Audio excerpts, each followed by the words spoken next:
Now, I said we'd go back for a moment or two and have a little look at the feast day we celebrate today, the feast of Saint Teresa of Avila. And Saint Teresa was born in the year 1815, and she died in the year 1882. She would have been 67. During her lifetime, she achieved quite a lot. When she was a young girl of 20, she decided to enter the Carmelite order. Now, it wasn't for the best of reasons that she entered the Carmelite order, apparently, because the Carmelite order, she thought, well, it's a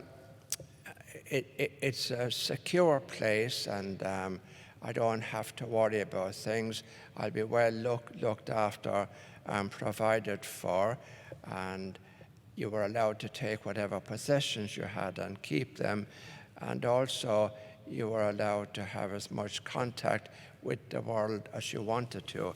So it was kind of almost she was looking for a nice, quiet life where she didn't have to worry about things. But then, after some time in the Carmelite order, she decided it was a bit too easy and too comfortable and so on. And she, in spite of opposition, she left or she founded a new kind of Carmelite called the Discalced Carmelites. Discalced meaning shoeless. Not that they went around shoeless, but it was a sign of poverty. And she founded many convents of discalced nuns, if you put it that way, and in spite of opposition from the other Carmelites. And she had a great friend, as you probably know, St. John of the Cross. And the other Carmelites pursued their opposition to St. Teresa and had John locked up in prison and tortured, which was, that's what the church was like. If they didn't like what people were doing, they locked them up and tortured them in those days. So that wasn't a very good sign. But nevertheless, she pursued, and eventually she was given permission. She won the day, so to speak, and went on to found many more convents of discalced Carmelite nuns. And of course, you know about St. John of the Cross, wonderful saint, the dark night of the soul, which most of us go through at some time and probably are going through these times.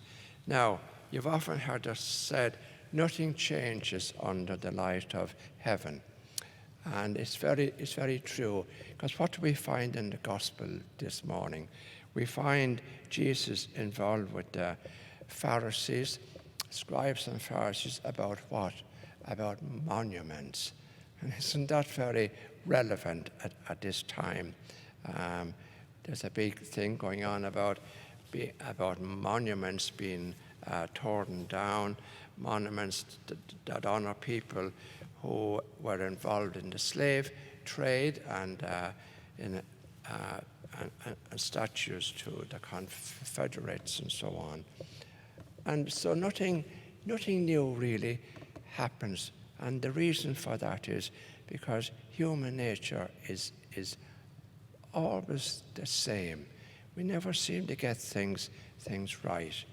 And it brings up the whole idea of we're the very same today, arguing and fighting and bitterness and anger and so on. And Jesus never got into that, but he stood for what was right, stood up for the truth. And at all times, we've got to follow our conscience. And, not give in to the system, so to speak. That is what Jesus is talking about in the gospel this morning. And the way the Pharisees and the scribes treated the people at that time, it was absolute hypocrisy. And isn't that what's happening today too?